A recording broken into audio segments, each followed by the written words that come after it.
we have Skyy Moore, who, I mean, I see people saying like take him at the 105, which I think is a little bit absurd. Like not crazy, just a little bit I've absurd. taken him at the 106. So. Okay, the 106.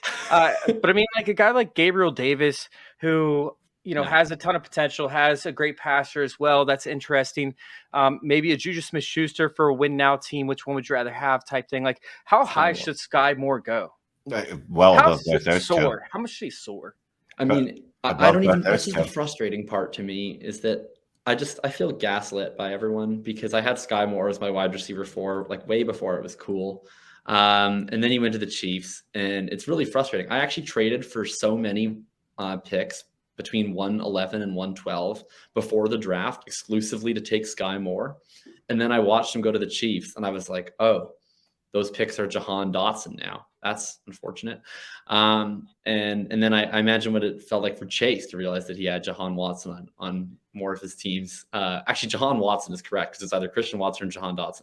Anyway, yeah, so Skyy Moore, I love him. He's my wide receiver 4 in the class. At this point, I will no longer be taking him at the 1.6. I did early on because I didn't know where ADP would settle. And then I've learned that it's settling around the 1.8, 1.9 range. So if I want any access to Jameson Williams, who I love very much, I kind of need to take him at 1.6, and I'll do that.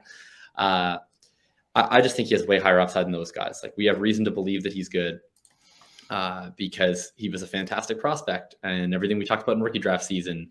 He was an early declare. He was super, super productive. He now goes to the Chiefs. So systemically, if he does hit, that hit is going to be very large because he has Patrick Mahomes throwing him footballs. So, yeah, I think he has pretty good odds of hitting, and hitting is in like being top 24.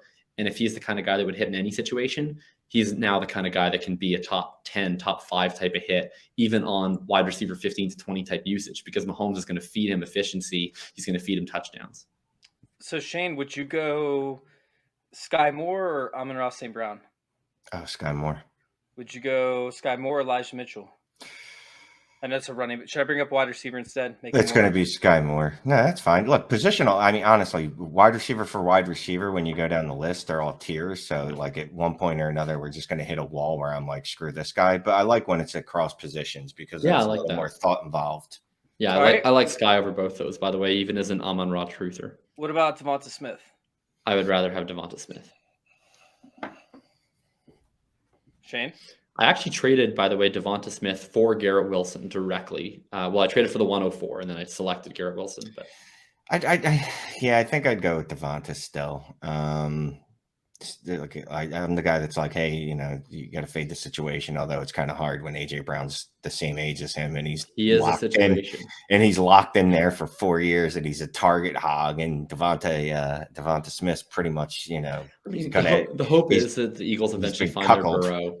And that DeVonta is eventually the Higgins to AJ Brown's Chase. Which, and honestly, based off his rookie season, there's no reason to believe that he can't do that. Right. He looked excellent in the role. And look, if Jalen Hurts if the Eagles throw the ball as much as I think they're going to throw the ball, and Jalen Hurts improves incrementally compared to what he did last year, well, then everything's fine.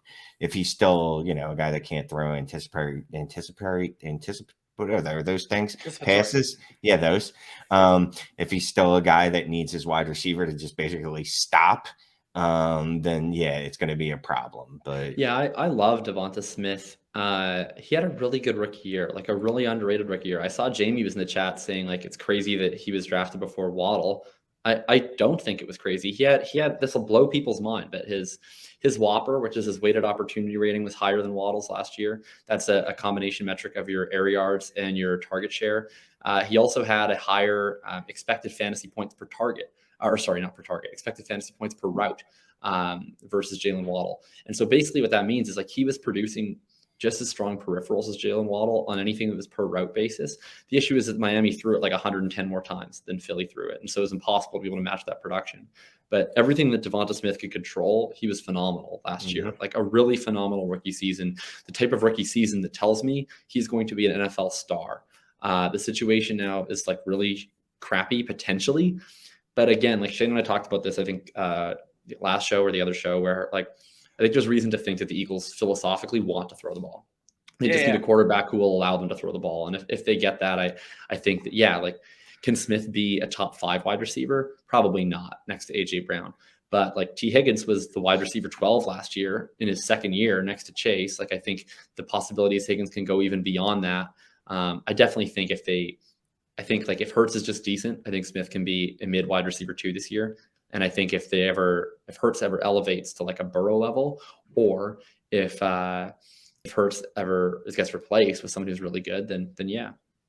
And the Eagles have the capital to get someone good. Like I don't think that the Eagles are in a spot like Washington where they're just on this constant, or the Colts, for instance, like both of our teams, who are just on this constant conveyor belt of mediocre quarterbacks. Like the Eagles have 2 first-round picks next year. I think that they'll either be able to trade up and draft whoever they want from the top of the 2023 draft, or Hurts ascends, or they're able to trade for the next disgruntled quarterback who wants a new spot. Like I think they're going to have a really good quarterback who throws the ball a lot within the next 1 or 2 years. All right, I got one more person, and you guys, and we'll move on. Just one word answers. Marquise Brown, my favorite player, wide receiver, Marquise Brown, or Skyy Moore.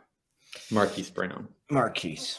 Okay, cool. I just wanted to see how high we'd go because he's up there he's up there at wide receiver 25. Yeah, but I have Marquise Brown like ridiculously higher than consensus. I've made a few trades in rookie leagues where I've gotten basically 103, 104 from Marquise Brown. And that's not Skyy Moore. That's Garrett Wilson, Traylon Burks, Drake London, whichever one of those 3 happens to fall there.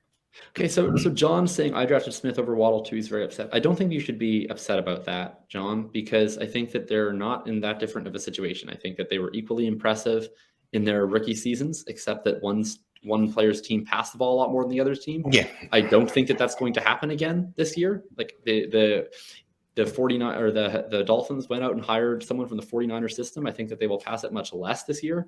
I think that the Eagles will probably pass it more. And they each went out and got a supreme talent to play alongside them. I guess I'd rather play next to Hill than Brown because he's older. But I don't actually think that Waddle and Smith will finish all that different this year or for the rest of their careers.